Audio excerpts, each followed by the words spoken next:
전반적으로 진행이 느린 편입니다. 서울에 비하면 한 2배 정도 걸린다고 보시면 됩니다. 보정이 까다로운 편인데 주식, 코인, 도박 채무는 청산가치 반영 공고가 나오는데 그 시점을 회생 신청 전 2년까지 봅니다.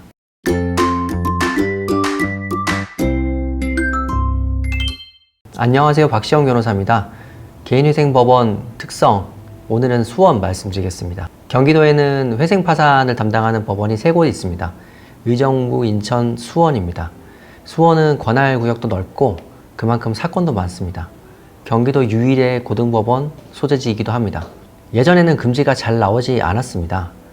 최근 대출이나 사행성 채무는 물론이고 최근 취업한 경우에도 금지를 내주지 않는 무시무시한 곳이었습니다.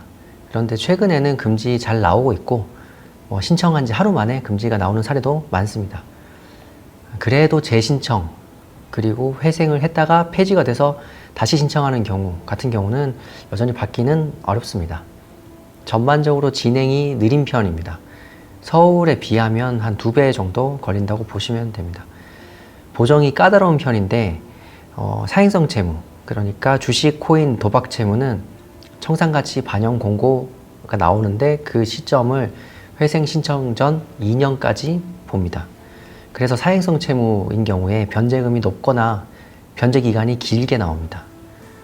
보이스피싱 피해를 입으신 분들이 회생을 신청을 하시는데 요즘은 보이스피싱 범죄가 워낙 교묘해지니까 그냥 봤을 때는 피해자 아닌 것처럼 보이는 때가 많습니다. 그런데 이런 리딩방 혹은 가짜 도박 사이트 피해같이 이제 교묘한 피해의 경우에 사정을 설명해도 회생위원이 투자성 채무다, 사행성 채무다 라고 하면서 청산가치 반영을 공고하는 사례가 꽤 있습니다.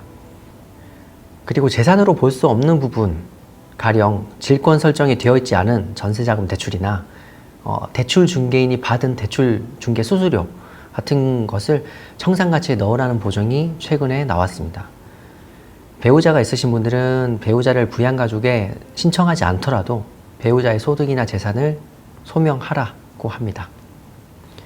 이렇게 보정이 깐깐하고 어떨 때는 부당하다고 느껴지는 것까지 있어서 대리인의 역량, 본인의 노력이 많이 필요한 법원입니다. 외부회생위원 제도가 있습니다. 법원 외부에 회생위원을 따로 두는 제도입니다.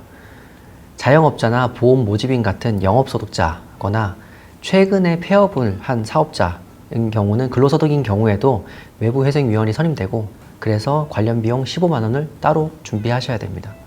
필수 서류는 따로 없고 추한항고나 즉시항고를 잘 받아주는 편입니다. 개인 파산의 진행이 빠른 편은 아닙니다. 파산 선고에만 6개월이 넘게 걸리는 사례도 있습니다. 다만 최근에는 파산관제인이 많이 선임되면서 점점 빨라지고 있는 추세입니다. 기본적으로 조사를 강하게 합니다. 그러다 보니 환가 요구도 높고 관제인의 면책 불허가 의견도 많습니다.